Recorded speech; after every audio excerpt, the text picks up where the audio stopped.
So, ano tinuro niya? Unboxing. Nakalimutan na. Unboxing. Yakal. Tapos, next naman, si Kuya Rex. Ano tinuro niya? Unboxing. Kara. Okay. At sa nakita niyo sa post natin, ako po ang magtuturo ng pangatlong box. Ay, pangatlong gift. Ay, tama ba? Pangatlong part ng ating unbox series, which is unboxing shalom. Okay. Familiar ba kayo sa word na shalom? Yes, di ba? Di ba? Ano yan? Greeting yan ng mga Kristiyano ng panahon nila ang China. Diyan lang. Pero di ba, imbes na nagpabaway, sabi sa akin dati, may nagturo sa akin dati na imbes na magbabay ka, sabi mo, shalom. Ayan. So, pag maghiwalay na tayo mamaya, ano sasabihin niya? Shalom. Ibig sabihin ng shalom ay, ano pong ibig sabihin ng shalom? Ay, nabinigay na sa inyo. Okay, peace. Kasi nga, ito yung tatlo. Discovering, wala, ay sorry. Discovering hope, joy, and peace. So yung yakal, anong ibig sabihin ng yakal? Hope, Hebrew word for hope. Tapos yung kara ay Greek word for joy. And lastly, tayo po ay nasa shalom na Hebrew word para sa salitang peace. Okay, so bago tayo magtapos dito sa unbox na theme natin, gusto ko lang i-remind ang lahat na ang ating unbox na theme ay isang word study. Ibig sabihin, kaya siya sinasabing unbox, ano ba ibig sabihin kapag ina-unbox? Ano ibig sabihin? Binubuksan mo. Ibig sabihin nakasara, nakatago, di ba? Kaya ito ina-unbox. Okay, so ang ibig sabihin ng unbox, kaya nilagay natin yung mga Hebrew tsaka Greek words para ma-unravel natin, ma-unwrap natin, kumbaga, kung ano yung totoong kahulugan ng mga salitang nakikita nyo dyan.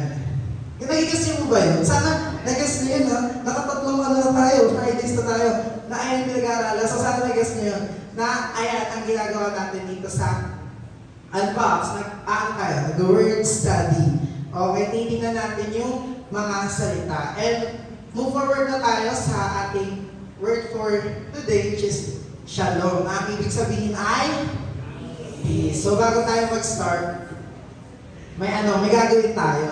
Okay. Ayan, sige. Uuwi tayo. Joke. Hindi, wala pa. Alam niyo ito.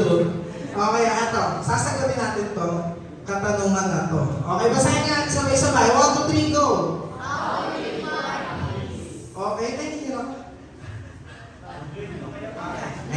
How do you define peace? Oh, isipin niyo, imagine niyo ngayon, ako ay English teacher ninyo, di ba? Just like the old days. Isipin niyo, English teacher ninyo ako ngayon. Tapos, tanong ko sa inyo, what is the definition, para sa iyo, what is your personal definition of the word peace? Okay, ngayon, sasabihin mo sa katabi mo yung sagot. Bibigyan kita ng 60 seconds. 1, 2, 3, go! So, magpagalingan tayo, O kung sabihin mo sa katabi mo, how do you define peace? Magpapagalingan tayo ang sagot, Yung makakasagot ng pinakamaganda, makakatanggap ng 1,000. Palakpakan. Sige. Last 30 seconds.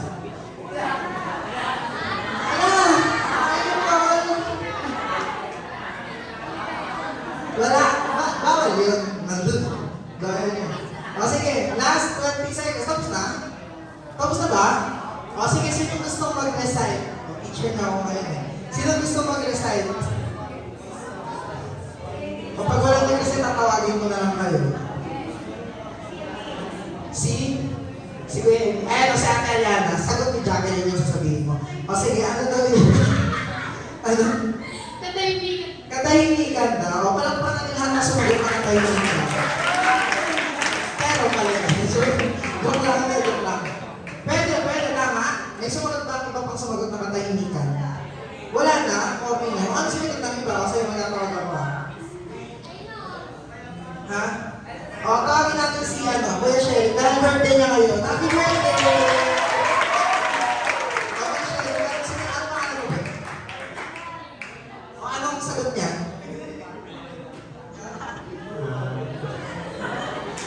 Wala na. Ang sagot niya ay wala. Tarapakan natin. Bakit malinis? Okay, sino ba? Sino ba? Wala na? O sige, si Kuya. Ano pangalan mo, Kuya? Ngayon ko lang siya nakita. Newcomer ka ba? Or hindi? Newcomer ka? Naka-awareness ako eh. Sino ang sumagot? Si Sandra o si... Sino sumagot sa kanila? Silang dalawa? Sige, ano sagot nila? Nagbitigis na daw po. Rest. Release. At rest or at ease. Okay, magandang sagot. Palakpakan naman natin. Sila ang sagot. So, hindi ko yung mga Ashley, okay, sige. O, dahil nakita nyo na, hindi ko na papaligid-liguyin pa. Okay po. According sa Oxford Languages, so kapag sinerge mo sa Google, peace, definition, okay, definition of peace, ayun yung lalabas. Okay, basahin natin ha. Sabi, peace is a noun. Na ibig sabihin, ito number 1, basahin natin. 1, 2, 3, go! Okay, freedom from disturbance. Ibig sabihin, malaya siya mula sa kahit anumang mga, ano yung disturbance sa Tagalog? O, sa mga istorbo. Okay, or gulo, disturbance, di ba? Tama? Okay, or ang synonym niya ay, sabi dyan, tranquility. Oh, next, number 2, basahin natin ulit. 1, 2, 3, go. Or period in which there is no war or a war has ended. Ibig sabihin, panahon na walang digmaan o gera. So, sa tingin niyo ba masasabi niyo kayo ngayon ay at peace? O, kung base sa definition na yan, we are at peace, tama po? Kasi wala namang gera. Tama? Pero kung, ha? Gusto niyo ng gulo? Okay, so, alam, bakit na yung mix? Hindi ako dapat yung mix. Dapat yung mix. Minuto tayo. Okay, sige. Sabi dyan, ito, pinaka-basic na definition ng salitang peace sa English language. Sabi dyan, basahin natin, peace is what? 1, 2, 3, go!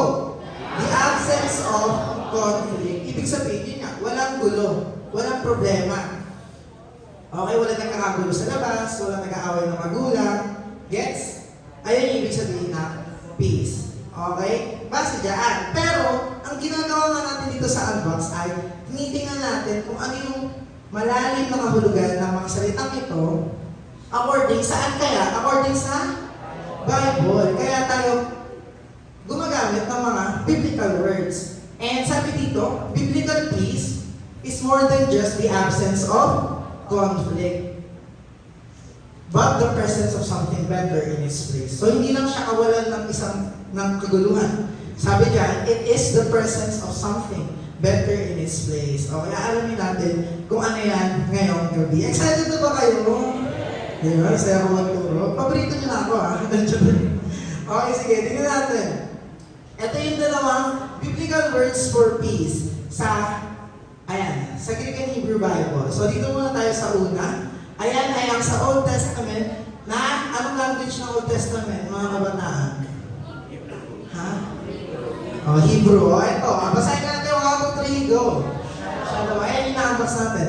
Shalom. Ito siya sa Hebrew. Okay. At sa Greek naman, basahin na natin 1, 2, 3, go. Eirene. Okay. Pero sa iba kong napakinggan, Eirene. Okay. Ayan siya. At ang ibig sabihin niya sa Hebrew ay, basahin natin 1, 2, 3, go. Complete or whole. Anong Tagalog ng complete? Kompleto. Anong Tagalog ng whole na lang? Anong Tagalog ng whole? Buo. Ibig sabihin, walang kulang. Okay, ikaw ba ngayon sa buhay mo may kulang? Opo, kapag ano? Ayan na. Yung mga paborito ninyo. Hala, bakit na yung next? Wala talaga akong pinipindot. Nini-next mo? Minumundo tayo.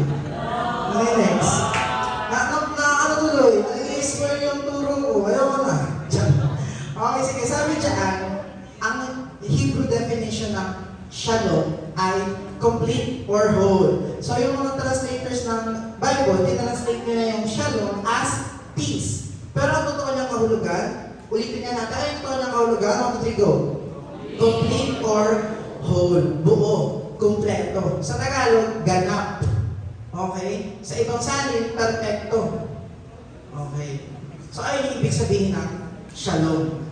Nagigets? O, sige, next na tayo. Asa na? Ayan yung bato. So, sa Hebrew Bible, kapag yung batong yan dinescribe as shalom, ibig sabihin, ganyan ba shalom? Nakikita niyo ba yung mga crack? Nakikita niyo yung mga crack? Okay, kapag sinabi sa na itong batong ito ay shalom, ibig sabihin, hindi yan shalom kasi may mga crack, kasi hindi siya buo. Yes, hindi siya whole, hindi siya complete. Okay, para matawag mo siyang shalom, kailangan wala siyang crack. Nakita niyo? Nawala ng crack? Inedit. Okay. Bukod doon, ano pa? Ginagamit din sa Hebrew Bible ang word na shalom para i-describe ang isang pader na hindi bungi-bungi. Pader ginamit ko hindi ngipin para hindi tayo talagang ma-offend sa akin. Kasi ako na ma-offend. Sige, so, ano? Diyan kayo masaya. So, kapag kayong pader, shalom, ibig sabihin, ganyan ba yung shalom na pader? Ganyan po ba mga bata? Ba't tayo sumagot? Ganyan ba? Hindi po. So, para maging shalom, kailangan ganyan. Nagigets? Okay. Ano nga ulit ang definition ng shalom? Complete or whole? Okay, tapos na. Pa. Okay, kasi hindi na natin. Ito gagawin natin ha. Sabi sa inyo, hahanapin natin yung mga salitang yan sa Bible. So, kapakita ko ng isang verse, sasahanapin nyo kung nasan yung shalom. English yung papakita ko, syempre. Sahanapin yung shalom. Sige, ready na? Basahin natin ng Joshua chapter 8 verses 30 to 31. 1, 2, 3, go! Then Joshua built on Mount Ebal an altar to the Lord, the God of Israel. As Moses, the servant of the Lord, has commanded them, he built it according to what is written in the book of the law of Moses, an altar of uncut stones, on which no iron tool has been used. On it, they offered to the Lord burnt offerings and sacrificed fellowship offerings. So, nasan kaya dyan yung shalom? Ha? Wala din, na-spoil kasi nagsabat ko eh. Okay, itong word na uncut. Yung sa original translation yan, yan ay shalom stones. Okay, so ibig sabihin ng shalom stones, yung mga bato, walang biyak. Hindi ginamita ng bakal na pambiyak or kahit anumang kagamitan na bakal. Nagigets? Okay, next na. Bilis natin na. Sabi diyan, shalom is something that is complex with lots of pieces that is in a state of completeness or wholeness. So kapag ang isang bagay, marami siyang parts. Tapos, may isang piece doon na kulang. Ibig sabihin, hindi yun shalom. Nagigets? Okay, so parang isang puzzle. Di ba alam yung puzzle? Jigsaw. Puzzle. Kapag nawala mo yung isa, mabubuo mo pa ba yun? Hindi na. So hindi na siya shalom. Nagigets? Okay, tingnan mo natin ibang example. Sabi diyan sa Job. Chapter 5, verse 24, basahin natin. 1, 2, 3, go. You will know that your tent is secure. You will take stock of your property and find nothing missing. So, dito sa context na to, si Job, di ba, marami siyang alagang hayop. Alam niyo yun, di ba? Pero noong time na to, wala na. Namatay na. Pag marami kang alagang hayop, tapos, pag binilang mo yung pets mo, yung mga hayop, kompleto yung mga alaga mo, ibig sabihin, your tent is in a state of shalom. O, asan yan yung shalom? Hula.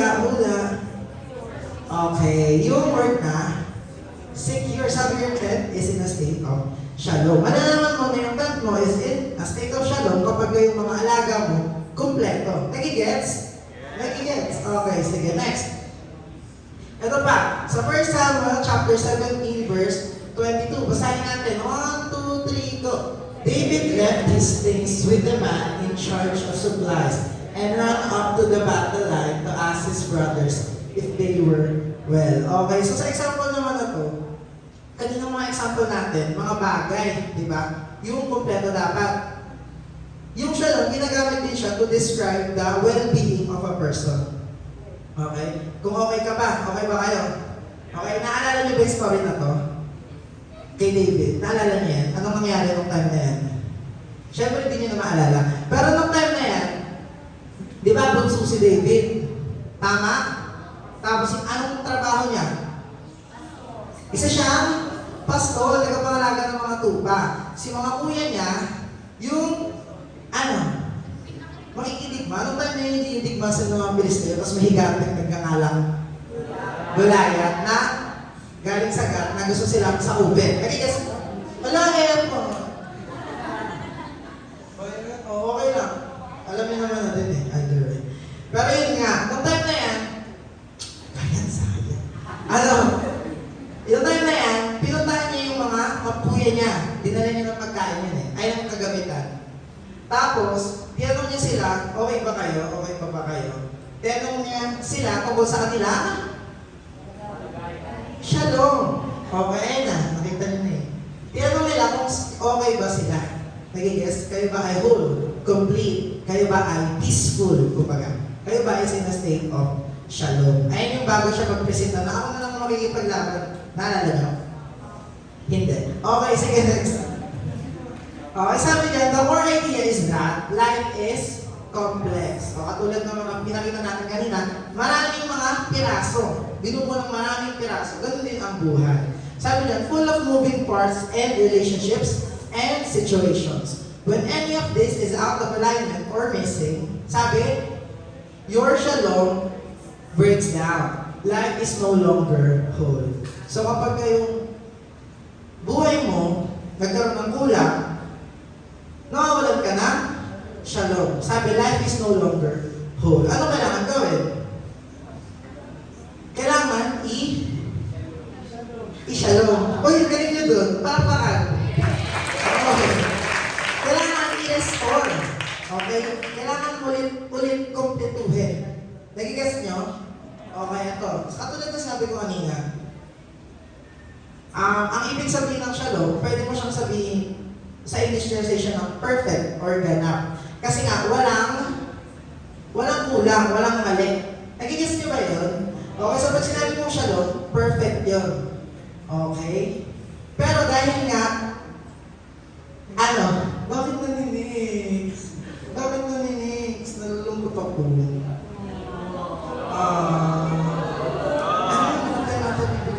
Hindi nakatayo to. Oo, nakatayo yata. Ipipiti ko kaya naninix. Galing niyo dyan. Okay, sige, sabi, life is no longer whole kapag ka may kulang. Okay? So, katulad na lagi ko sinasabi sa inyo, si Lord, perfecto ba siyang Diyos? Yes, He is a shalom God. Okay? At gumawa siya ng isang mundong perfecto din o hindi? Narinig niyo ba yung kasabihan na walang ginawang perfecto ang Diyos? Narinig niyo yun? Hindi totoo yun. Mali yun. Kabaliktaran. Walang ginawang hindi perfecto ang Diyos. Okay? Ginawa niya tayong lahat na perfecto. Sadyang sinira lang natin. Okay? Inalis natin yung shalom na dapat nandoon. Okay? Kaya ano kailangan gawin? Sabi, i-shalom. Ibig sabihin kailangan i-restore. And sa Bible din, sa Hebrew Bible, ang word na shalom, ginagamit din siya as verb. Na ang ibig sabihin ay to restore or to bring, to restore or to make complete. Okay, so kung ang isang bagay ay nawala ng shalom, pwede mo pa rin siyang i-restore or gawing kompleto. Sige, tingnan natin ulit yung mga ibang examples. Basahin natin sa 1 Kings chapter 9, verse 25. 1, 2, 3, go. 3 times a year, Solomon used to offer up burnt offerings and peace offerings on the altar that he built to the Lord, making offerings with it before the Lord. So he finished the house. Nung time na to, yung panahon na binubuo yung temple ng Israel. Okay, naalala nyo?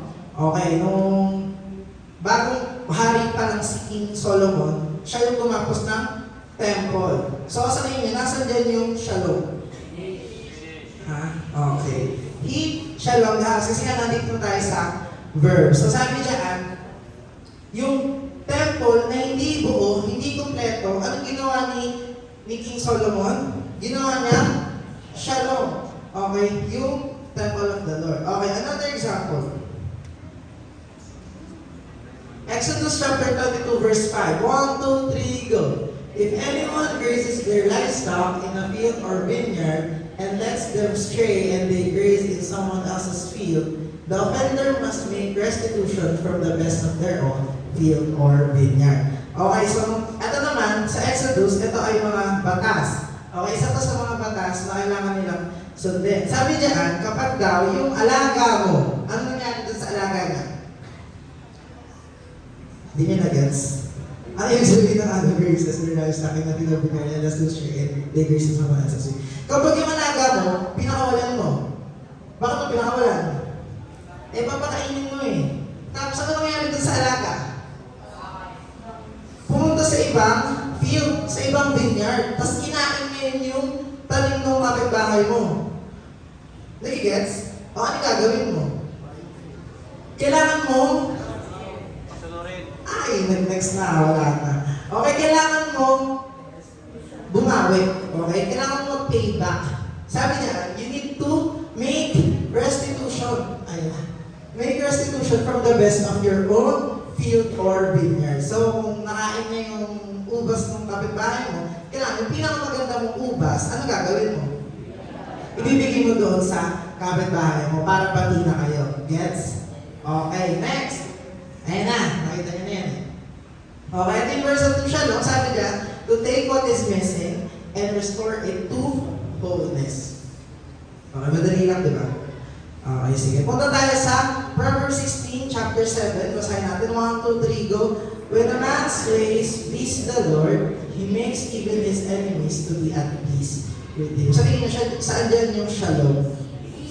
Siyempre yung peace. Okay, so isa pa sa mga description ng shalom sa Bible ay kapag ikaw ay nakipagbati sa iyong kaaway. Okay, taas ang kamay ng may kaaway. Taas ang kamay ng ano? Okay, sige. Okay, so sabi para daw makipagbati ka sa kanya, ano kailangan mong gawin? You have to be at shalom with them. Okay, sabi diyan. Okay, so bukod sa mga bagay, bukod sa relationships, bukod sa well-being, ano pa kaya yung kahulugan ng shalom? Tingnan pa natin dito sa 1 Kings chapter 5 verse 12. Medyo na-distract ako kasi nag-next slide. Sorry guys. Okay, basahin natin. 1, 2, 3, go. The Lord gave Solomon wisdom, just as He had promised him. There were peaceful relations between Hiram and Solomon, and the two of them made a treaty. So, hindi lang sa mga relationship at sa mga bagay at sa well-being ng tao nagagamit ng shalom. Maging sa mga awayan ng mga bansa. Okay, nung time na to, si King Solomon, ano siya? Hari na ba siya? Hindi pa. Hari na siya niyan? Hindi pa. Hari na siya niyan, di ba? Nung namatay si David, anong hinilin niya sa Lord? Nang hingi siya ng karunungan. Ano ba yun? Hindi niyo alam. Hindi niyo alam? Nanghingi siya ng wisdom. So sabi diyan, the Lord gave him wisdom. Katulad ng pinangako ni Lord sa kanya. And with that wisdom, sino kaya itong hiram na to? Based sa context na nabasa natin, ano kaya yung hiram na yan? Ano siya? Isang hari din siya ng ibang bansa. Siguro kaaway ng ano? Pilipinas? Kaaway ng Israel? Pati ito ang sagot. Perfect ako tumama. Okay, kaaway ng Israel. Pero dahil sa wisdom na meron si Solomon, anong ginawa niya? Sabi? Anong sabi? There were peaceful relations between them. Nasaan kaya yung shalom dyan? May peaceful relations po. Okay. Pero hindi na next. Ano nangyari? Okay. There were shalom between Hiram and Solomon. And hindi lang yun. Sabi, the two of them made a treaty. Sa Bible, kapag sinabi na yung dalawang bansa, they are at shalom, hindi lang sila bate. Kailangan, nagtutulungan din sila. Okay, kaya itong nangyari dito, there was a treaty. Alam niyo yung sa treaty? Kasunduan, covenant.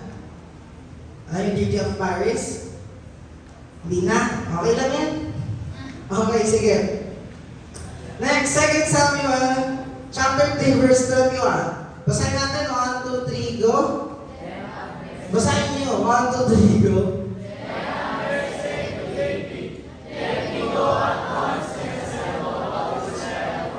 Lord the King, so that they may make a covenant with you, and that you may rule over all that your heart desires. So David sent Abner away, and he went in peace. So obviously, yung Shalom, nasaan? Yung peace. Okay, nung time na to naman, sino kaya itong Abner?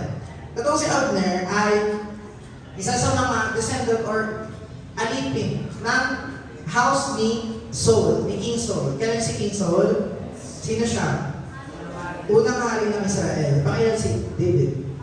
Pangalawa. So ano yan dyan, di ba? Dapat ang next na hari, sino? Sino dapat yung next na hari? Kung si Saul yung hari, sino next dapat? Yung anak niya, sino? Si Jonathan. Ano ba yun? Si Jonathan dapat.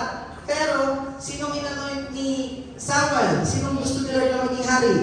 Si David. So ano nangyari? Anong ginawa ni Saul kay David? Gusto niya patayin. Kaya nagkaroon ngayon ng pag-aaway dito sa pagitan ng dalawang kingdom ng dalawang household na yan. Okay? Pero, ending na nagkabati sila. Ito yung story na yon, yung kay Abner. Kasi nga, sabi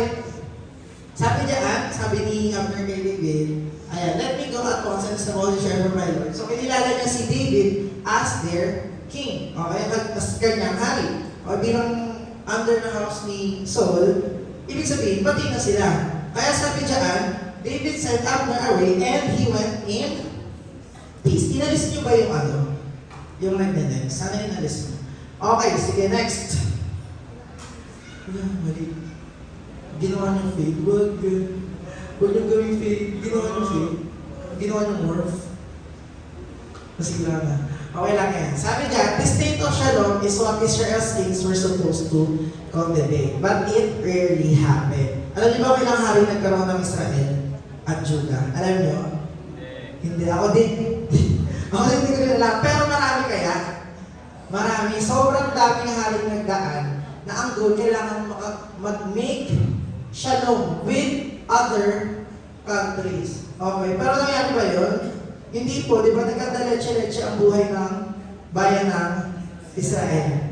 Okay, hindi sila, sinakop sila ng kung ano ng mga bansa, sumama sila sa kung saan Diyos-Diyosan. So, hindi maganda. Pero itong si Prophet Isaiah, nag-prophesy siya, nag-e-expect siya ng isang future na hari.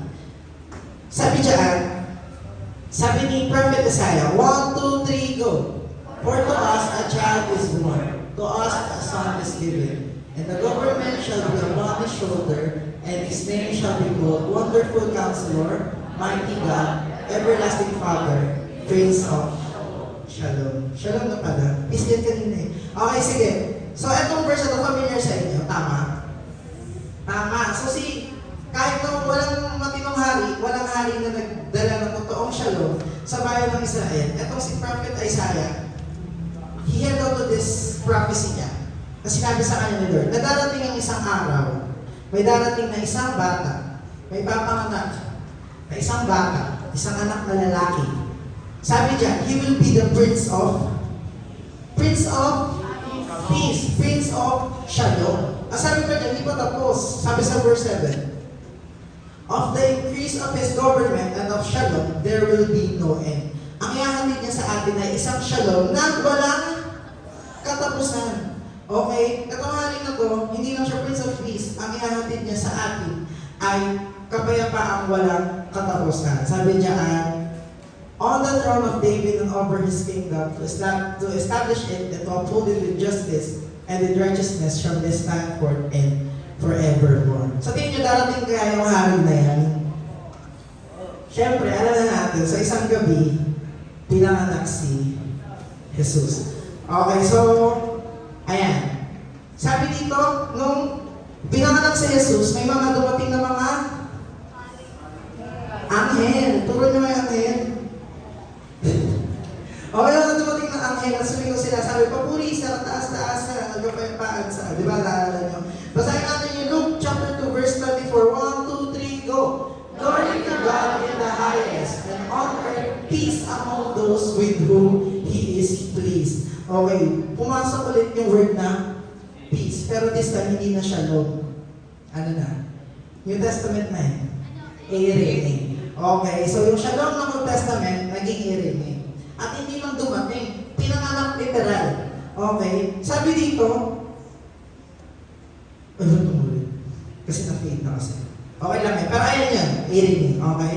Sabi niya, Jesus' birth in the New Testament is announced as the arrival of Irene. Ibig sabihin, dumating na ang shalom na pinapangako sa Old Testament. Dumating na ang kapayapaan. Yung sinasabi ng Prince of Peace na yun na magdadala ng walang katapusang kapayapaan sa mundo. At ano siya? Okay?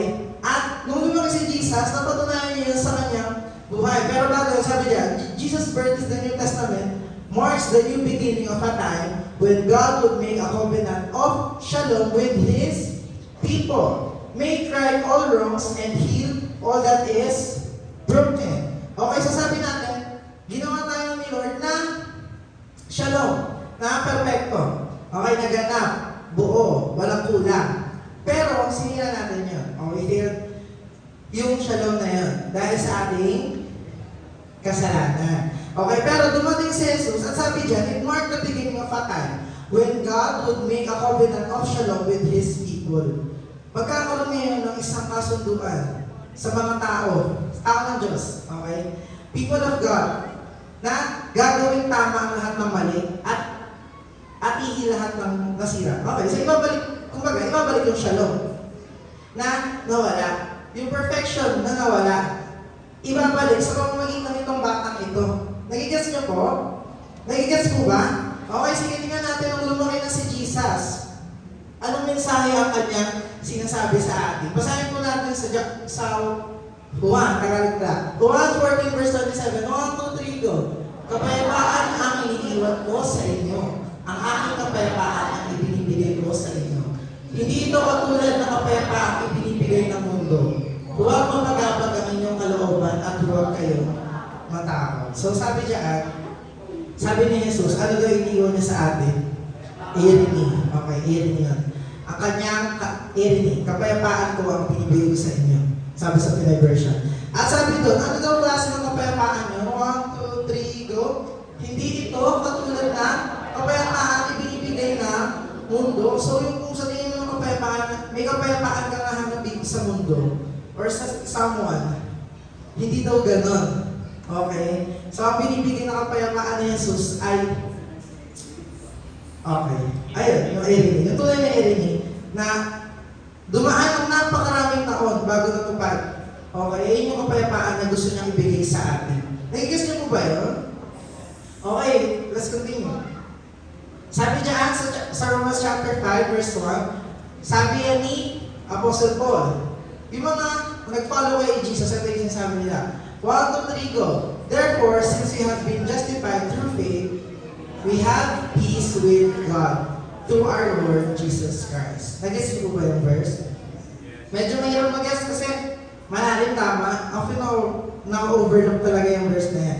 Pero pag naintindihan mo na ikaw, turuin katabi mo sa noo.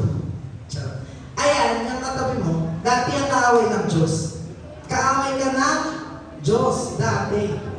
Pero sa pamamagitan ni Jesus, sa pamamagitan ng pagdating ng Irene, sabi dyan, we have peace with God through our Lord Jesus Christ. Okay, we have been justified. Kaya lahat tayo, kaaway pa rin ba natin ang Lord? Hindi na po, bati na. Okay, so, we have peace with our Creator. Sabi ni Apostle Paul, Jesus restored to wholeness the broken relationship between humans and their Creator. Yung relationship natin sa Lord na nasira nung tayo nagkasala, na natili bang sira yun? Hindi po. Siya lang eventually came. Okay? At ayun si Jesus. He restored to wholeness the broken relationship that we had with our God. Okay? Kaya, ngayon, bati na tayo with our Creator. Nagigas niyo ba yun? Ginagawa ko lang na like yung language. Pero sana, tumatatak sa puso ninyo na dati kang kaaway ng Lord. Pero dahil kay Jesus, nabalik yung relationship mo kay Lord. Pwede ka na ulit lumapit sa Kanya. Amen po? Okay, let's continue. Ayan, sabi ni Apostle Paul, ganyan, nakikita pa na. Sabi niya, Jesus Himself is our Irene. Si Jesus mismo ang ating kapayapaan. Bakit daw? Sige, let's continue.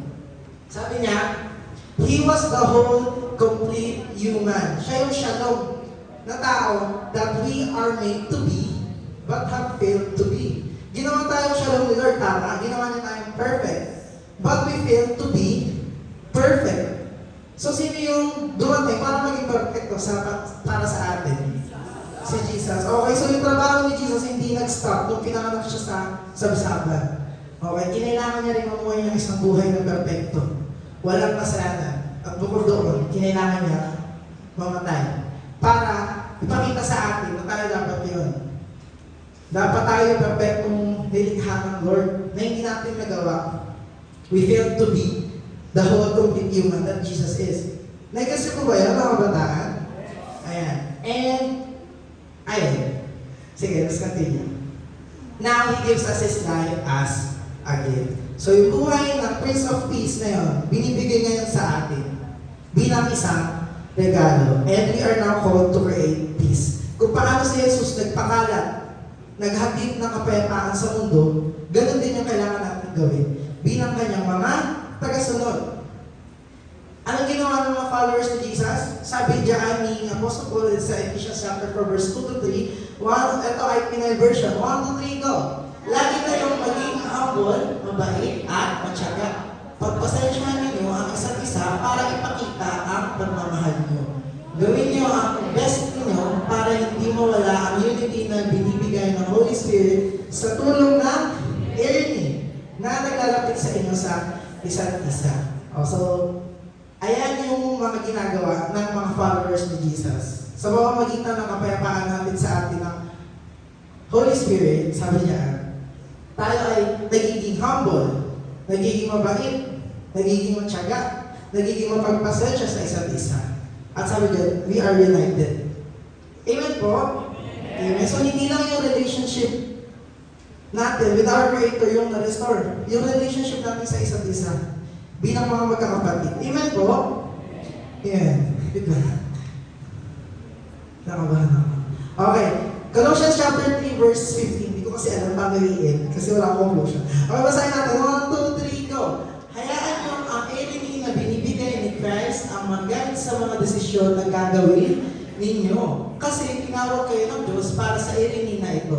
Para magkaisa kayo sa iisang katawan. At lagi kayo magpasalamat. So, ayan. Yung ginagawa ng mga disciples ni Christ, sabi diyan, yung mga desisyon nila, saan daw nakabase? Sabi diyan, nakabase sa irony, sa peace na bigay sa atin ni Christ. Okay? At, ayun, tinawag tayo para sa layunin na yun. Para maglaganap at maghatid ng kapayapaan sa lahat na pupuntahan mo. Okay, nasa bahay ka man, nasa school, nandito sa church, or kung saan man. Ang isang follower ni Christ ay isang tagapaghatid ng kapayapaan. At hindi lang kapayapaan na nakikita sa mundo. Okay? Kapayapaan na galing kanino? Kay Jesus, the Prince of Peace. Okay. Meron ba? Meron pa ba? Wala na yata. Ayan, meron pa pala. Sabi dyan, ito yung conclusion ko.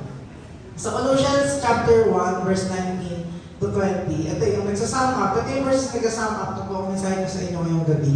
Sabi niya, sapagkat minarapat ng Diyos na ang buong niyang kalikasan ay manatili sa anak. Sino yung anak? Si Jesus. At sa pamamagitan ng anak, niloob ng Diyos na ang lahat ng bagay, maging sa langit o sa lupa, ay ipagkasundo sa Kanya. Nakamtan ng kapayapaan sa pamamagitan ng dugo ng Kanyang anak na inalay sa krus. Amen po? Madali bang mag-gets yung verse? Kagaling naman eh. Nag-gets yung po ba? Okay, sa pamamagitan ni Jesus, tayo ay may kapayapaan. So, kung sa ngayon, feeling mo wala kang kapayapaan, pwede mo makita yung mga kami yung mga naguguluhan ngayon. Ayan. Or wala kang kapayapaan ngayon. Ayan. Sabi ni Paul, proud siyang sinabi, di ba picture pa ako nga ganyan, sabi, Jesus Himself is our peace.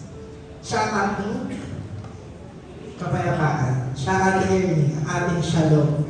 Okay, at ang shalom na ating niya sa atin, sabi pa sa Bible, sa Philippians, a peace that transcends all understanding. Hindi siya naiintindihan ng isip ng tao. Ganun siya kalalim. Okay, isang kapayapaan na walang katapusan. Pwede po ba tayong tumayo?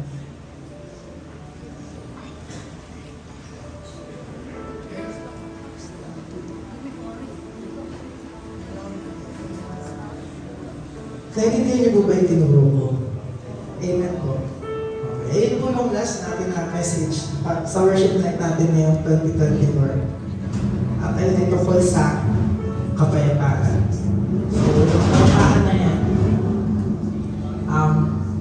I pray na dadalhin natin hindi lang hanggang matapos yung taon na ito, kundi sa mga susunod na panahon. Kaya sabi nga, ang kapayapaan natin ni Jesus ay kapayapaan walang katapusan, walang hanggan. As we continue, meron po tayong isang bagong awitin. Yes. Siguro yung mga maaga ngayong dumating, narinig nyo na kanina. Pero, sabi dito sa kanta ko, sabi sa chorus, "You are my peace. You anchor my heart." Paborito ko kumakanta eh.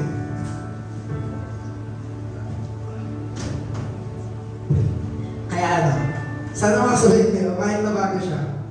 Pero, ayun, i-meditate natin yung pakinggan natin yung mensahe ngayong gabi as we sing this song. Pwede po ba yun mga kabataan? Amen?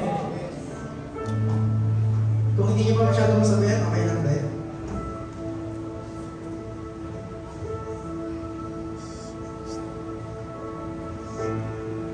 When I see the storm come near me, when I'm drowning but the world kicks me, when the tide is all around, I'm rising, still faithful love surrounds, when the shadows are all around. When the shadows are all around, 'cause you surround me, my sight is fading now, like a day.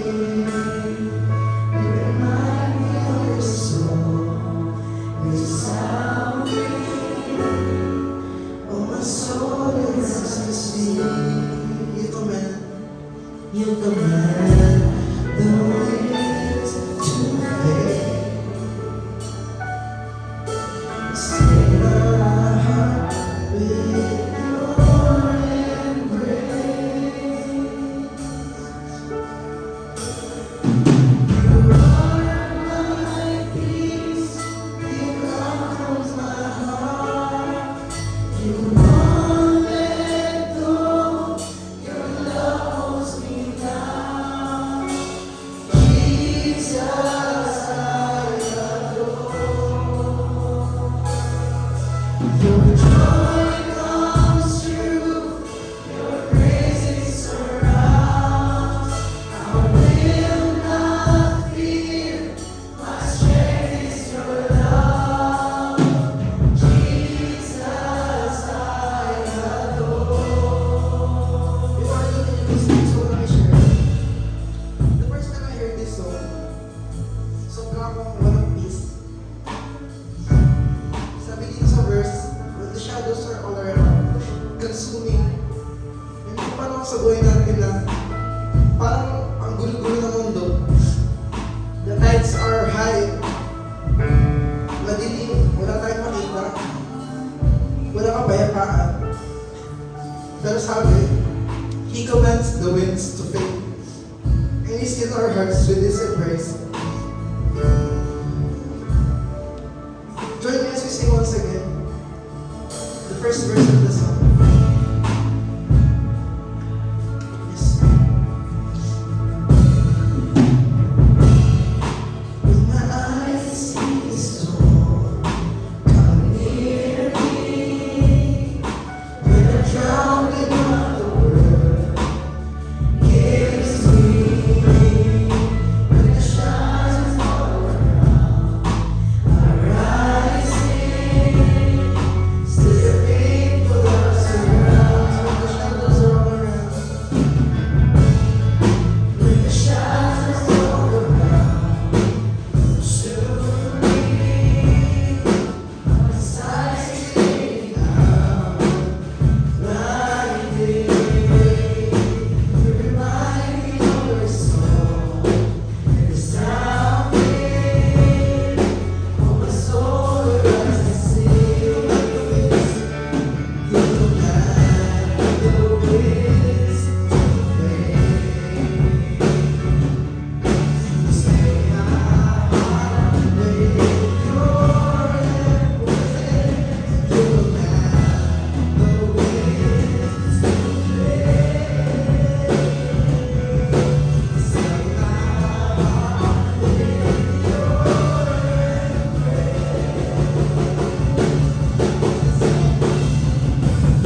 Lord, sa pagkakalas.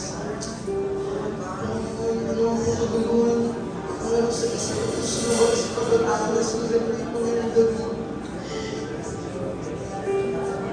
Lord, I just want to lay all down before you, Panginoon.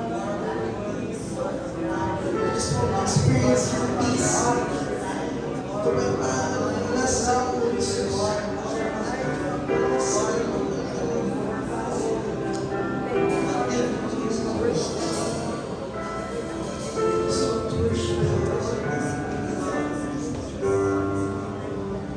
Sabihin niyo sa Lord, Lord.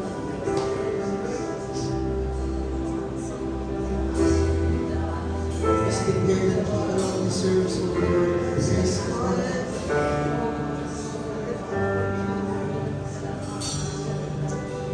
You are the peace that guards my heart. My every times of need. You are the hope that leads me on and brings me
hanggang ngayon, hindi ko pa rin siya nararanasan.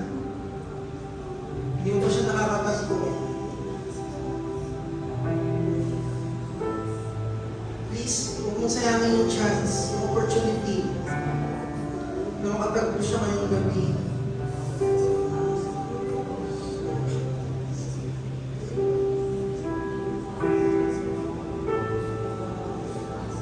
Once again, let's sing. Let's restart the song.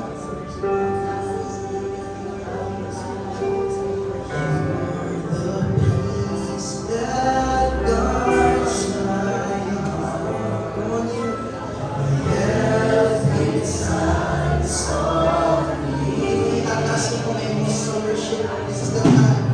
You are the hope that leads me on. Ako na nakasigaw sa pag-awit sa Panginoon. This is the last time.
the reason why we come to this place, Panginoon. And Friday for the entire year, Panginoon. Upang maranasan ka. To encounter you. We thank you, Panginoon, Lord. Sa bawat pagpunta po namin, Lord God, sa aming worship, you never failed us, Panginoon. Every time we're there, we expected, Panginoon, na maranasan po namin. Naranasan ka namin, aming Ama, sa buong taon. Just want, Lord, to worship you, Lord God, continually, Lord, for that. Maraming salamat, Panginoon, na ikaw ang Diyos, Your God, na naging faithful po sa buhay ng bawat isa.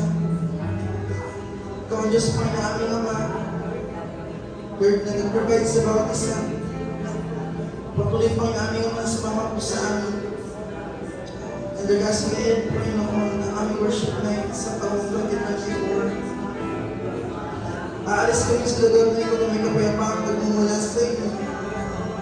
Panginoon, sa kapayapaan, walang hanggan. Kapayapaan, Panginoon, na hindi katulad ng kapayapaan na handog ng mundo. Kundi kapayapaan na nagmumula sa iyo, Jesus. Maraming salamat, Panginoon, for this gift. Ano man pong magulungan, Lord God, nasa isip namin, pinagdadaan na ang mga sabi sa amin. Naniniwala kami na ikaw ang aming kapayapaan. You anchor our hearts, Panginoon, and you are the God who is in control. You measure the waters on the palm of your hands. You mark up the heavens with outstretched arms. You are the great I am, the great God who loves us. Maraming salamat po for this time of peace.